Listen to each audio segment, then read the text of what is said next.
Fala galera, eu sou o professor Asley de Sociologia e sejam muito bem-vindos ao XP Resolve. Aqui a gente vai simplesmente gabaritar todas as questões Enem de 2009 até hoje.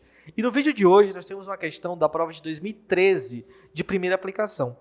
É um tipo de questão, por exemplo, que eu tenho chamado muita atenção de vocês pelo seguinte. É uma questão simples, mas onde é que está pegando um pouco? Na leitura de texto. É muito importante que você entenda que existe a linguagem verbal, a linguagem não verbal e a linguagem mista, por exemplo. Porque se você souber ler o texto, você vai perceber como facilmente o gabarito pinta para você aqui. Mas é muito importante alguns alunos apresentarem exatamente essa dificuldade. É entender, tipo, a mensagem ela está clara, mas a gente precisa falar a mesma língua, entende? Então veja só, você tem uma imagem e essa imagem ela tem dois modelos produtivos aqui. Concorda comigo? O modelo 1 e o modelo 2. Se você reparar, a forma de produção desses dois modelos, você concorda comigo que é diferente, beleza? Aí o que é que vai acabar acontecendo? Ó? Nesse primeiro modelo, que você pode chamar de modelo A ou modelo B, por exemplo, você tem o fornecedor, o estoque, produção, estoque, cliente. Para quem tiver mais familiarizado com os termos, a resposta você já sabe de que modelo é esse. Enquanto no modelo B, você tem o cliente, faz a requisição, produz, entrega. Requisição, fornecedor, vem e entrega. Veja, na imagem estão representados dois modelos de produção. A possibilidade de uma crise de superprodução é distinta entre eles em função de qual fator. E aí, se você reparar bem, essa ideia de crise de superprodução, você vai associar, e você já estudou isso inclusive na sua aula de história, a crise de 29, lembra? Então, se a gente pensa em modelos produtivos, ou modelos de produção,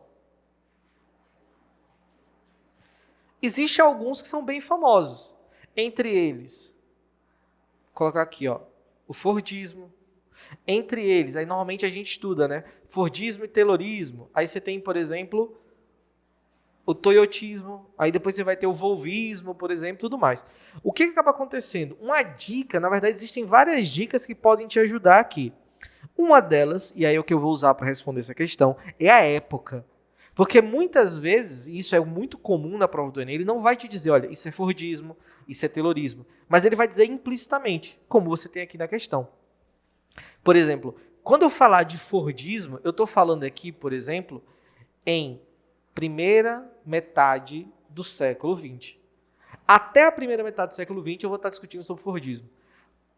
E aí vem crise de 29 e tudo mais. Então, pós-Segunda Guerra Mundial, segunda metade do século XX e tudo mais, eu tenho a ideia do Toyotismo.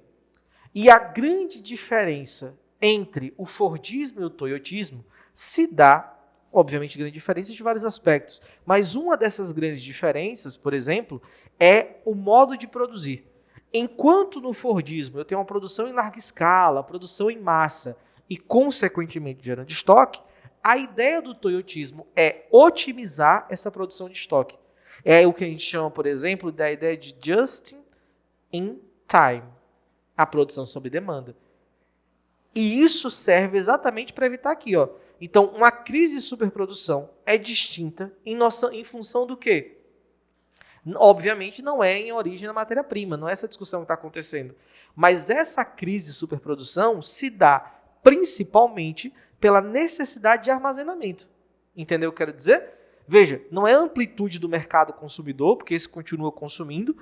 A qualificação da mão de obra é um fenômeno, por exemplo, do toyotismo também, mas não é essa discussão que está colocando aqui, percebeu? Como é muito importante você estar atento ao texto e a ideia de superprodução, porque a noção... Veja, professor, mas a mão de obra qualificada é uma característica do toyotismo, verdade. Mas o que ele está perguntando na questão é a relação com a superprodução. Mão de obra qualificada não tem nada a ver com isso. Entendeu o que eu quero dizer? Isso é o que a gente chama no Enem de distrator. E na letra E, a velocidade do processamento.